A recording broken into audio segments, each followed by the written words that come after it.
Muscular dystrophy जो कि मांसपेशी की बीमारी है, मस्कुलर डिसऑर्डर है, जिसमें जो मसल्स होती हैं वो बहुत ही वीक हो जाती हैं और टाइम के साथ साथ ये जो कमज़ोरी होती है मांसपेशी की ये बढ़ती ही चली जाती है। बच्चों में मस्कुलर डिस्ट्रॉफी हो या बड़ों में मस्कुलर डिस्ट्रॉफी है, दोनों में जो कंडीशन होती है वो प्रोग्रेसिव ही रहती है। टाइम के साथ साथ जो है प्रॉब्लम बढ़ती है। कुछ मस्कुलर डिस्ट्रॉफी में जो स्पीड होती है वीकनेस की या कमज़ोरी बढ़ने की वो बहुत तेज़ होती है और जो कुछ मस्कुलर डिस्ट्रॉफी होती हैं उसमें स्लो होती है। लेकिन टाइम के साथ जो है ये वीकनेस बढ़ती सभी में है।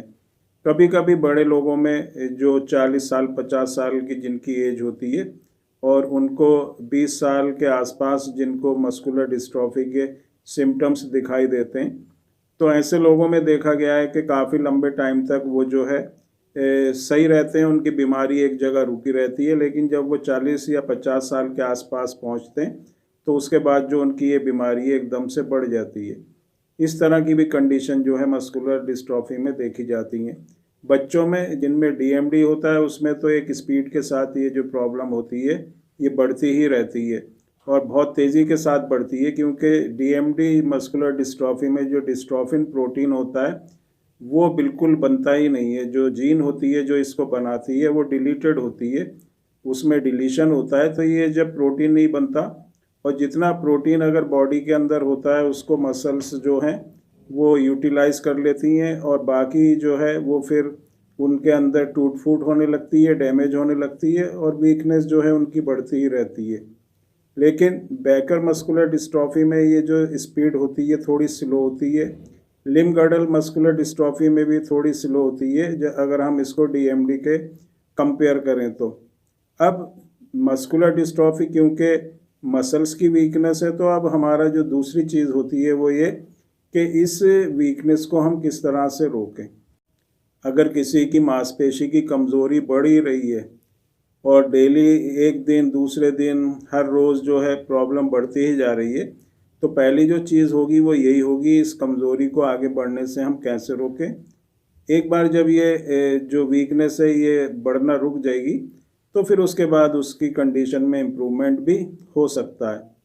तो कंडीशन को स्टेबल करने के लिए, रोकने के लिए और मसल्स में जो पावर है उसको वापस लाने के लिए बहुत ही अच्छा जो रिज़ल्ट आता है वो होम्योपैथिक मेडिसिन से आता है। बेस्ट होम्योपैथिक ट्रीटमेंट आप इसको मान सकते हैं मस्कुलर डिस्ट्रॉफी में। बहुत ही अच्छा रिज़ल्ट है इन मेडिसिन्स का। इन मेडिसिन्स को अगर आप लेंगे तो देखेंगे कि बहुत ही अच्छी तरह से जो आपकी कंडीशन में इम्प्रूवमेंट होगा।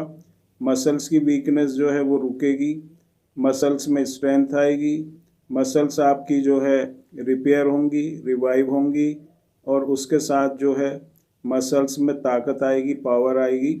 और जो बहुत ही परेशानी बैठ के उठने में, चलने में या ऊंचा नीचा जहाँ पर भी सरफेस है वहाँ पर जो मस्कुलर डिस्ट्रॉफी जिनको होती है वो गिर जाते हैं, ग्रिप नहीं बना पाते, इस तरह की उनको प्रॉब्लम होती है। तो ये प्रॉब्लम आहिस्ता आहिस्ता जो है ठीक होंगी।